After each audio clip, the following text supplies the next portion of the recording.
Hello and welcome to a winter video. I've decided to shoot this video on Christmas Eve. The weather's been pretty mild recently with it's about 12 degrees today, maybe 13 on the thermometer. We've had very little frosts, a couple of frosts in the beginning of December where it was down to about -2.5. But the weather generally very mild, very cloudy, bit of wind, quite a bit of rain, but a lot of these cannas, you can see the stems are actually fine.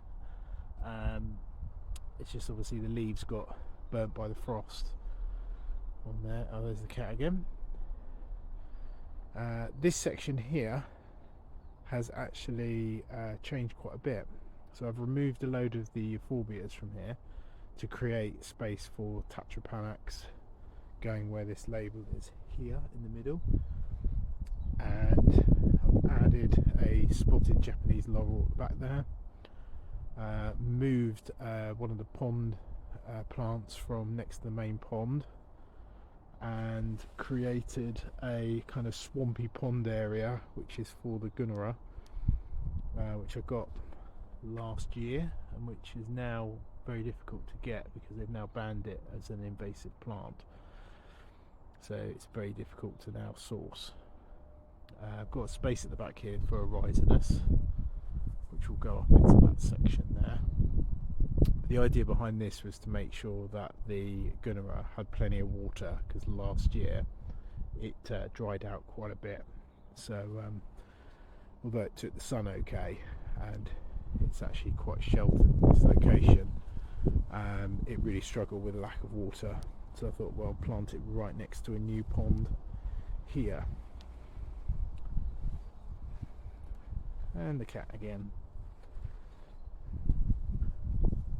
This is what this section is looking like. In fact, this is what the garden's looking like in the end of December.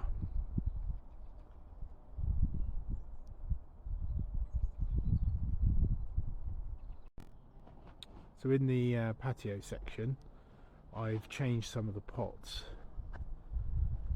So these two pots here have been upgraded to bigger pots for the waggy palms, which has actually freed up some more of these planters which they were in before. So the plan with these ones is to put the bloodleaf banana, which is in the greenhouse at the moment, which is very, very lightly heated. I just basically put the heat on when temperatures are due to go below about 4 or 5 degrees at night. So the plan here is to basically have the bananas coming up to give a bit of shelter. Some of these pots which I filled up with soil recently, so these are going to have the coleus plants, which is more used as bedding in this country, so they will produce like really good like variegated foliage with like red, browns, greens, things like that. So I've got one over there, and there's two planters this side. I'm hoping to where this purple sage is, I think that one's probably going to come out. I'm going to put one of the Enseti bananas, which will give a lot of leaf colour in this section,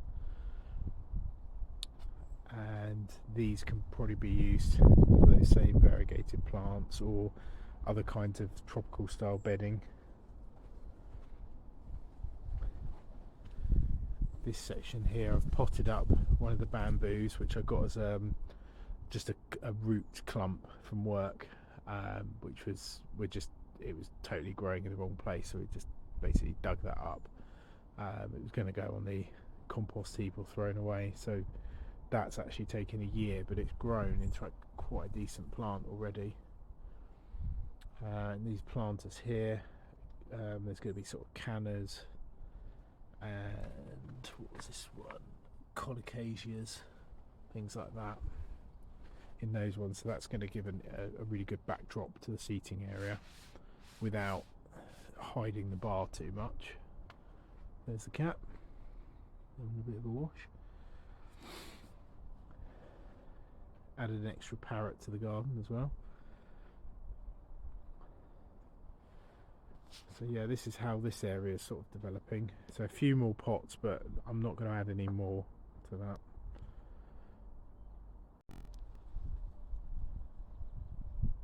So around the pond section, trimmed down the eucalyptus a little bit there, trimmed down the fuchsia, which actually will come back up from the ground.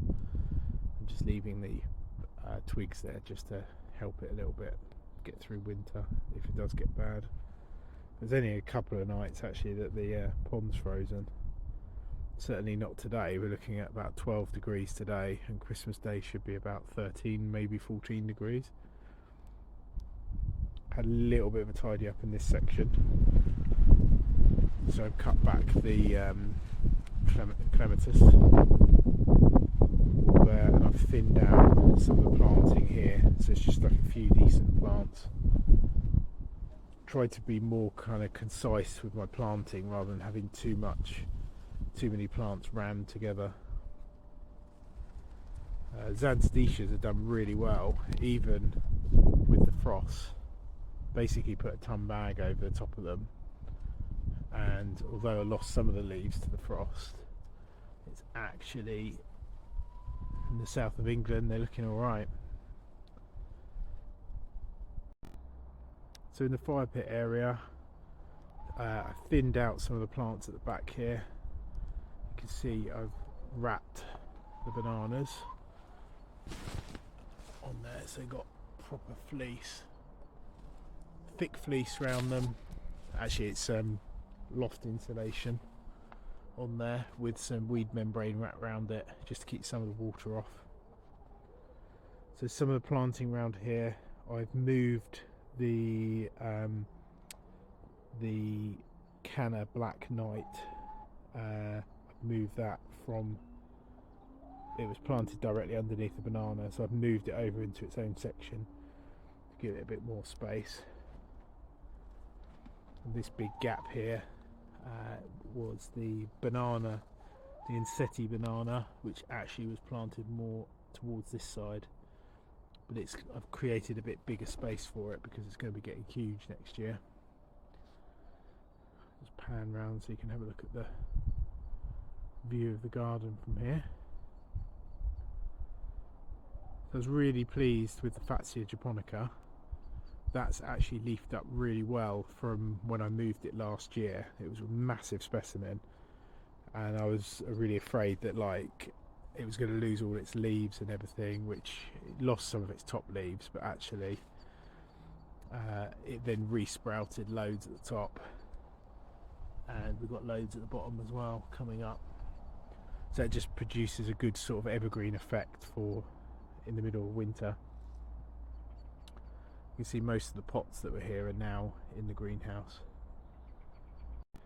So just a quick view in the actual greenhouse. You can see I've got bananas in there that aren't wrapped up. They're the Insettis, which are looking really good. I've actually dug one up which I'm kind of dry storing a little bit in here. Then I've got two which are in the original pots. I'll just cut them back, so see how they grow. You can see I've got all my little palms there which are looking good, and this is the greenhouse heater I use for it. And then yeah, I have a thermometer there, so you can see in the greenhouse it's actually 11.6 degrees, and it's slightly warmer outside actually. You can see lemons on the lemon tree, and I've really insulated this well this year. So in this back section I have created loads of space for the tiger banana to go. I've moved some cannas which were more in this area, so I've moved those back because they were too close to the bananas, and created a space for some gingers. And in the back section here I have taken out one of the magnolias, which was a kind of bushy shrub magnolia. I've removed that one because there's going to be a ricinus going in there. There was one in the middle which was growing up in this section, but that one I felt was too close to the tree and too close to the banana. So I think in that corner it can take up quite a bit of space, it can do its thing. And then I was going to mirror it in this corner. I was going to put another ricinus, you can see where it's labelled to go, in the back there, so that will come up. You can see, you'll be able to see all the leaves in this section. Also planning to put some colocasias in here as well. So this section of the garden changed quite a lot at the end of this year, so I decided to put in this large butea palm on the corner section here, and I've also added on these phormiums in here because I wanted to give a bit of evergreen colour, but this particular area is kind of, it's sheltered by the lilac above on there. So the idea here is that you kind of get underneath. It's almost like going through a jungle section through here. I might even put some stepping stones or something to make it an actual walkway. So yeah, that section changed quite a bit. I brought in lots of soil, and just from the back of the house it just looks better having the palm framing this particular area going up towards the top.